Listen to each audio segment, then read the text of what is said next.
بسم اللہ الرحمن الرحیم۔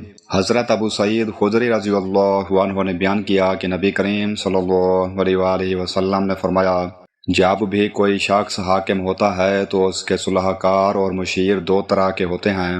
ایک تو وہ جو اسے نیکی اور بھلائی کا حکم دیتے ہیں اور اس پر ابھارتے رہتے ہیں، اور دوسرے وہ جو اسے برائی کا حکم دیتے رہتے ہیں اور اس پر اسے ابھارتے رہتے ہیں، اور معصوم وہ ہے جسے اللہ محفوظ رکھے۔ صحیح بخاری حدیث نمبر 6611۔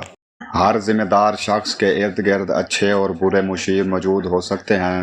کامیاب حکمران اور مسلمان وہ ہے جو نیک لوگوں کی بات مانے اور برے مشیروں سے بچے۔ انسان کی اصل حفاظت اللہ تعالیٰ کی توفیق اور مدد سے ہوتی ہے، اس لیے ہمیشہ اللہ سے ہدایت اور استقامت کی دعا کرنی چاہیے۔ حضرت ابن عمر رضی اللہ عنہما نے بیان کیا کہ نبی کریم صلی اللہ علیہ وآلہ وسلم نے نظر ماننے سے منع کیا تھا اور فرمایا تھا کہ نظر کسی چیز کو نہیں لوٹاتی، نظر صرف بخیل کے دل سے پیسہ نکالتی ہے۔ صحیح بخاری حدیث نمبر 6608۔ نظر تقدیر کو نہیں بدلتی، کیونکہ ہر چیز اللہ تعالیٰ کے فیصلے کے مطابق ہوتی ہے۔ کسی کام کے ہونے کی شرط پر نظر ماننا پسندیدہ نہیں۔ اگر میرا کام ہو گیا تو میں اتنے روزے رکھوں گا۔ مومن کو چاہیے کہ وہ اللہ تعالیٰ کی رضا کے لیے بغیر شرط کے نیکی کرے، نہ کہ کسی دنیاوی فائدے کے بدلے میں۔ اگر کسی نے شرعی نظر مان لی ہو تو اسے پورا کرنا لازم ہے، لیکن نظر کو تقدیر بدلنے کا ذریعہ سمجھنا درست نہیں۔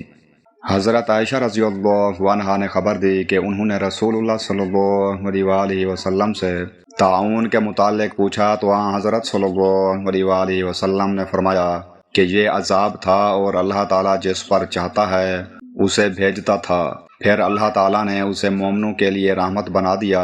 کوئی بھی بندہ اگر کسی ایسے شہر میں ہے جس میں طاعون کی وبا پھوٹی ہوئی ہے اور اس میں ٹھہرا ہے اور اس شہر سے بھاگا نہیں، صبر کیے ہوئے ہے اور اس پر اجر کا امیدوار ہے اور یقین رکھتا ہے کہ اس تک صرف وہی چیز پہنچ سکتی ہے جو اللہ نے اس کی تقدیر میں لکھ دی ہے، تو اسے شہید کے برابر ثواب ملے گا۔ صحیح بخاری حدیث نمبر 6619۔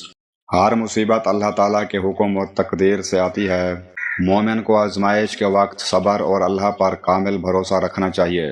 وبا کے دوران صبر، احتیاط اور اللہ سے اجر کی امید رکھنے والا عظیم ثواب کا مستحق بنتا ہے۔ اس حدیث سے تقدیر پر ایمان اور مصیبت میں ثابت قدم رہنے کی اہمیت واضح ہوتی ہے۔